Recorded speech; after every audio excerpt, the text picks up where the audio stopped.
Om Swastiastu. Halo semuanya, perkenalkan nama saya Nika Desi Damayanti dengan NIM 18130411023 dari kelas 6A Pendidikan Biologi. Pada video kali ini, saya akan membahas mengenai sistem sirkulasi. Kegiatan ketujuh dari sistem sirkulasi ini yaitu pengukuran denyut nadi.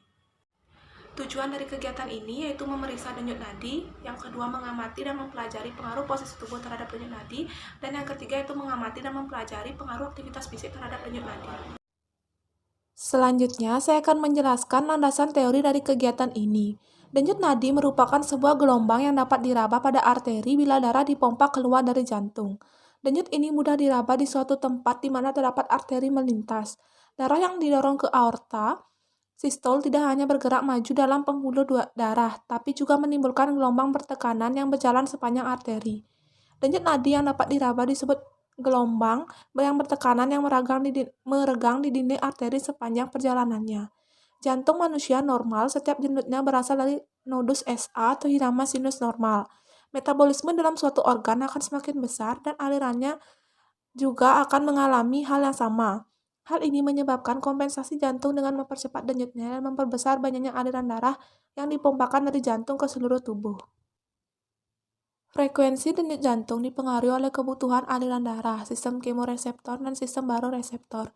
Sistem kemoreseptor menerima rangsang dari dalam darah berupa kadar oksigen, kadar karbon dioksida, dan ion hidrogen, sedangkan sistem baroreseptor dirangsang oleh perubahan tekanan arteri yang cepat kemudian direspon dengan penurunan denyut jantung dan denyut nadi.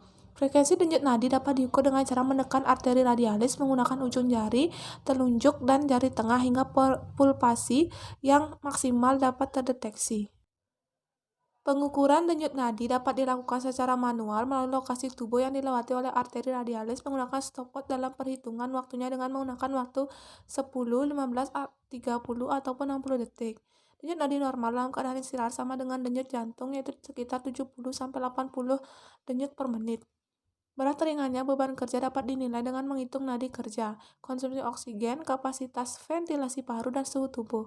Aktivitas tubuh yang tinggi akan menyebabkan metabolisme tubuh semakin meningkat sehingga kebutuhan oksigen semakin besar dan frekuensi denyut nadi meningkat. Peningkatan aliran darah untuk mensuplai zat makanan dan oksigen ke jaringan otot akan terjadi jika aktivitas tubuh semakin tinggi sehingga jantung berkontraksi lebih cepat dan kuat yang akhirnya akan meningkatkan denyut nadi. Denyut nadi saat berolahraga atau saat melakukan aktivitas fisik hingga mencapai kelelahan disebut dengan denyut nadi maksimal atau maksimum heart rate atau HRMAX. HRMAX merupakan batas kemampuan seseorang saat melakukan aktivitas fisik, di mana bila seseorang melakukan suatu aktivitas yang dapat memacu denyut jantung dan apabila setelah diukur, angka denyut nadi telah melebihi HRMAX, maka sebaiknya segera istirahat, karena jika diteruskan dapat menimbulkan kram jantung. Pengukuran maksimum rate yang paling akurat adalah dengan cardiac stress test. Subjek berolahraga sambil dimonitor dengan menggunakan ECG. Maksimum heart rate dapat diperkirakan dengan menggunakan beberapa formula. Pengukuran denyut nadi pada praktikum kali ini itu menggunakan metode palpasi. Palpasi adalah metode pemeriksaan fisik yang dilakukan dengan melakukan perabaan pada permukaan tubuh dengan menggunakan tangan dan jari. Alat dan bahan dari kegiatan ini yang pertama yaitu alat tulis, yang kedua stopwatch, dan yang ketiga itu tabel pengamatan. Prosedur kerja dari kegiatan ini yang pertama yaitu pilihlah mahasiswa coba. Yang kedua, pada saat pengukuran denyut nadi posisi istirahat, periksalah denyut nadi pada pergelangan tangan yang pada denyut arteri radialis dengan menggunakan ujung jari 2, 3, dan 4. Kemudian hitunglah jumlah denyut nadi selama 1 menit sebanyak 3 kali pengulangan. Setelah itu, catatlah hasil pada tabel pengamatan dan cari rata-ratanya. Pada pengukuran denyut nadi posisi melakukan aktivitas fisik, hitunglah terlebih dahulu denyut nadi awal sebelum melakukan aktivitas fisik, sehingga kita dapat mengetahui apakah terdapat pengaruh dari aktivitas fisik yang kita lakukan pada denyut nadi. Kegiatan ini dilakukan selama 3 menit dan diulang sebanyak 3 kali. Kemudian catat hasilnya dan cari rata-ratanya. Hasil pengamatan dan pembahasan. Berdasarkan tabel 01, dapat diketahui bahwa terdapat perbedaan rata-rata denyut nadi pada posisi berbaring terlentang, duduk, dan berdiri. Pada posisi berbaring terlentang, rata-rata denyut nadi yang diperoleh yaitu 68, pada posisi duduk rata-rata denyut nadi yang diperoleh yaitu 73, dan pada posisi berdiri, rata-rata denyut nadi yang diperoleh yaitu 75. Pada posisi berbaring terlentang, frekuensi rata-rata denyut nadi lebih lambat dibandingkan dengan duduk dan berdiri. Hal ini dikarenakan jantung akan berdetak lebih lambat dibandingkan saat sedang duduk ataupun berdiri. Pada saat berbaring terlentang, efek gravitasi pada tubuh akan berkurang yang membuat lebih banyak darah mengalir ke jantung melalui pembuluh darah. Jika darah yang kembali ke jantung lebih banyak, maka tubuh mampu memompa lebih banyak darah setiap denyutnya. Hal ini berarti denyut jantung yang diperlukan per menitnya untuk memenuhi kebutuhan darah, oksigen, dan nutrisi akan menjadi lebih sedikit. Pada posisi berdiri diperoleh frekuensi rata-rata denyut nadi paling cepat. Hal ini terjadi karena detak jantung akan meningkat saat seseorang berdiri sehingga darah yang mengalir ke jantung akan lebih sedikit. Kondisi ini yang menyebabkan adanya peningkatan detak jantung mendadak ketika seseorang bergerak dari posisi duduk atau berbaring ke posisi berdiri. Sedangkan berdasarkan tabel 02, dapat diketahui bahwa terdapat perbedaan rata-rata denyut nadi pada setiap aktivitas fisik yang dilakukan. Pada aktivitas jumping jack, terlihat frekuensi rata-rata denyut nadi paling cepat dibandingkan dengan lari di tempat dan naik turun tangga. Hal ini dikarenakan semakin berat aktivitas fisik yang dilakukan, maka semakin besar suplai darahnya. Oleh karena itu, jantung melakukan kompensasi dengan merangsang sistem secara otonom, yaitu mempercepat denyutnya dan meningkatkan aliran darah agar kebutuhan tubuh terhadap oksigen dapat terpenuhi. Simpulan dari kegiatan ini ada dua. Yang pertama itu terdapat pengaruh posisi tubuh terhadap denyut nadi. Yang kedua itu terdapat pengaruh aktivitas fisik terhadap denyut nadi. Kemudian saya akan menjawab pertanyaan yang terdapat pada LKM kegiatan 7. Pertanyaan yang pertama itu sebutkan pengertian dari tekanan darah. Tekanan darah merupakan kekuatan yang diberikan oleh sirkulasi darah terhadap dinding arteri tubuh, yaitu pembuluh darah utama yang berbeda dalam tubuh. Biasanya tekanan ini bergantung pada resistansi pembuluh darah dan seberapa keras jantung bekerja. Pertanyaan yang kedua itu pada pembuluh darah apa sajakah saudara dapat memeriksa denyut nadi?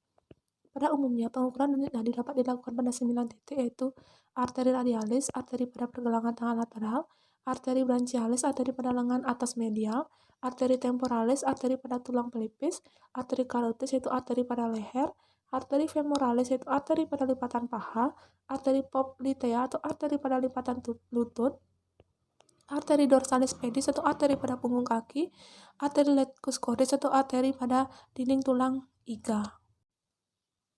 Pertanyaan yang ketiga yaitu sebutkan perbedaan pemeriksaan tekanan darah secara palpasi dengan auskultasi dari segi konsep, teori, sarana, prosedur, dan hasil. Jawabannya, pertama-tama saya akan menjawab mengenai metode palpasi.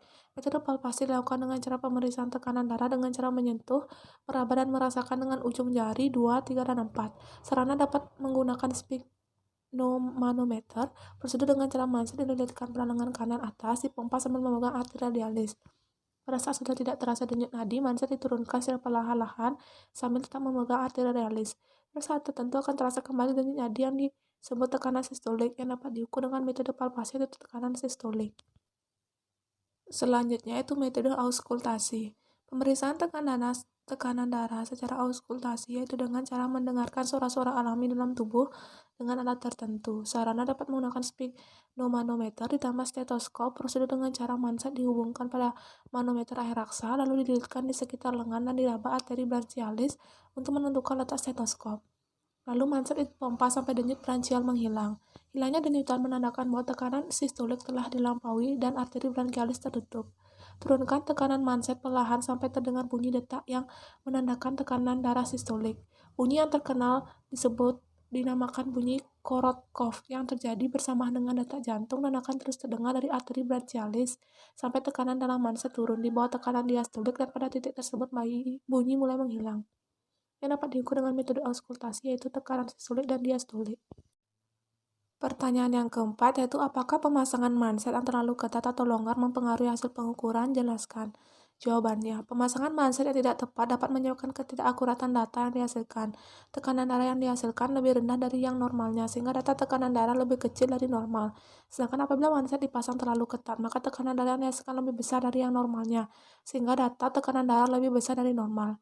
Pertanyaan yang kelima itu mengapa pemeriksaan tekanan darah dilakukan di lengan atas kanan? Jawabannya, pemeriksaan tekanan darah pada posisi lengan kanan atas lebih akurat sebab jaraknya jauh dari jantung untuk menghindari suara bising pada saat pemeriksaan dibandingkan pada posisi lengan tangan kiri atas yang dekat dengan jantung lebih bising dan menyulitkan pemeriksaan tekanan darah. Pertanyaan yang keenam yaitu jelaskan mengenai mekanisme yang mendasari suara Korotkov. Jawabannya, mekanisme yang mendasari suara Korotkov itu bunyi Korotkov 1, kontraksi ventrikel menyebabkan aliran darah balik mengenai katup AV. Katup menutup dan membesar ke arah atrium sampai chorda tendinae menghentikan pembesaran ini. Elastisitas chorda tendinae dan katup tegang kemudian mendorong darah balik ke ventrikel yang bersangkutan. Bunyi Korotkop 2. Bunyi terjadi karena tertutupnya katup semilunar secara tiba-tiba pada akhir sistole. Bunyi Korotkop 3. Bunyi terdengar lemah, bergemuruh, dan terdengar pada awal sepertiga bagian tengah diastole. Bunyi tersebut terjadi karena aliran darah yang bolak-balik antara dinding-dinding ventrikel yang disebabkan karena masuknya darah dari atrium. Bunyi Korotkop 4. Bunyi timbul saat atrium berkontraksi untuk membawa darah ke ventrikel sehingga terdengar bunyi getaran. Dan bunyi Korotkop 5 digunakan untuk mengukur tekanan diastolik. Pertanyaan yang ketujuh yaitu apakah ada perbedaan antara atlet dan non-atlet dalam hal pemulihan denyut jantung dan tekanan darah setelah latihan? Jawabannya, terdapat perbedaan antara atlet dan non-atlet dalam hal pemulihan denyut jantung dan tekanan darah setelah latihan. Pada atlet sering melakukan aktivitas fisik yang dapat membuat otot jantung kuat dan tebal, akibat sering dilatih sehingga mengirimkan kerja otot jantung efisien dan denyut nadi stabil. Aktivitas fisik preso refleksnya terlatih sehingga denyut jantung dan tekanan darah meningkat secara teratur dan pemulihan tekanan darah dan denyut nadi menjadi lebih cepat. Pada non-atlet kan jarang atau tidak pernah melakukan aktivitas fisik yang dapat membuat otot jantung lemah dan tipis akibat sering jarang dilatih sehingga mengirimkan kerja otot jantung keras dan denyut nadi tidak stabil saat tiba-tiba melakukan aktivitas fisik. Non-atlet preso refleksnya tidak terlatih sehingga denyut jantung dan tekanan darah menjadi meningkat secara tidak teratur dan pemulihan tekanan darah dan denyut nadi menjadi lebih lama. Pertanyaan yang ke-8 yaitu secara teoritis bagaimanakah pengaruh posisi tubuh terhadap denyut nadi? Apakah hasil praktikum saudara sesuai dengan teori? Apabila tidak sesuai dengan teori, jelaskan mengapa. Jawabannya, posisi tubuh saat berbaring, duduk, dan berdiri dapat menyebabkan perbedaan denyut nadi. Posisi tubuh sangat berpengaruh terhadap denyut nadi. Ketika berbaring, maka jantung akan berdetak lebih sedikit karena tubuh sedang posisi rileks dibandingkan saat ia sedang duduk atau berdiri. Hal ini karena ada efek gravitasi bumi. Pada saat berbaring, gaya gravitasi pada peredaran darah lebih rendah karena arah peredaran horizontal sehingga tidak melawan gravitasi dan kerja jantung tidak terlalu berat untuk memompa. Pada saat duduk maupun berdiri, kerja jantung dalam memompa darah akan lebih keras karena melawan gaya gravitasi, sehingga kecepatan denyut jantung meningkat. Untuk hasil dari praktikum yang sudah saya lakukan, yaitu sesuai dengan teori. Pertanyaan ke-9 yaitu secara teoritis bagaimana pengaruh latihan fisik terhadap denyut nadi? Apakah hasil praktikum saudara sesuai dengan teori? Apabila tidak sesuai dengan teori, jelaskan. Jawabannya, latihan fisik dapat meningkatkan denyut nadi. Hal ini diakibatkan karena aktivitas sel tubuh memerlukan pasokan oksigen dan nutrisi yang cukup untuk melakukan metabolisme sel yang diperlukan dalam menghasilkan energi untuk bergerak. Sehingga peredaran darah di dalam pembuluh darah akan semakin cepat dan curah darah yang dibutuhkan akan semakin besar yang menyebabkan vasodilatasi. Akibat adanya vasodilatasi pada otot jantung dan otot rangkas vasokonstriksi arteriol yang menyebabkan arteriol menyempit dan kerja jantung tiap satuan waktu bertambah sehingga volume darah pada arteriol akan meningkat dan denyut nadi pun meningkat. Untuk hasil dari praktikum yang sudah saya lakukan itu sesuai dengan teori. Pertanyaan yang ke-10 yaitu faktor yang mempengaruhi tekanan darah. Jelaskan. Jawabannya, faktor yang mempengaruhi tekanan darah yaitu pertama nada usia. Risiko mengalami tekanan darah tinggi ataupun rendah dapat meningkat seiring bertambahnya usia, khususnya pada orang-orang berusia di atas 65 tahun. Jenis kelamin. Faktor yang mempengaruhi tekanan darah lainnya adalah jenis kelamin. Pria ditemukan lebih cenderung mengalami tekanan darah tinggi daripada wanita. Yang ketiga ada obesitas atau berat badan berlebih. Obesitas atau memiliki berat badan berlebih dapat meningkatkan risiko kenaikan tekanan darah dan penyakit kardiovaskular karena ada sistem tertunda di tubuh yang teraktivasi. Sistem ini akan meningkatkan tekanan darah. Yang keempat ada aktivitas fisik. Kurangnya aktivitas fisik dapat menjadi salah satu faktor yang mempengaruhi kemunculan tekanan darah yang tinggi. Pertanyaan yang ke-11 yaitu apakah tekanan darah tinggi dan tekanan rendah itu berbahaya? Jelaskan. Jawabannya, tekanan darah tinggi dapat menyebabkan stroke dan penyakit jantung.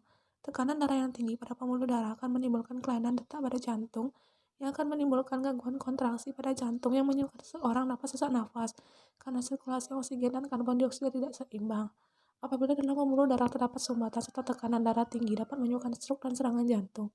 Tekanan darah rendah dapat menyebabkan pusing, sakit kepala, dan lemas akibat pasokan darah yang membawa asupan nutrisi serta oksigen yang menuju ke otak sangat sedikit dan juga berkurang drastis, sehingga otak menjadi sulit bekerja. Pasokan darah yang membawa oksigen dan nutrisi untuk metabolisme ke sel seluruh tubuh juga berkurang, karena tekanan darah rendah yang menyebabkan fungsi serta kerja organ tubuh menjadi tidak optimal. Dalam jangka panjang, darah rendah dapat menyebabkan terjadinya kegagalan fungsi organ-organ penting dan kemungkinan terberatnya dapat menyebabkan kematian.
Itulah tadi praktikum yang setelah saya laksanakan yaitu mengenai pengukuran denyut nadi. Mohon maaf jika ada salah-salah kata.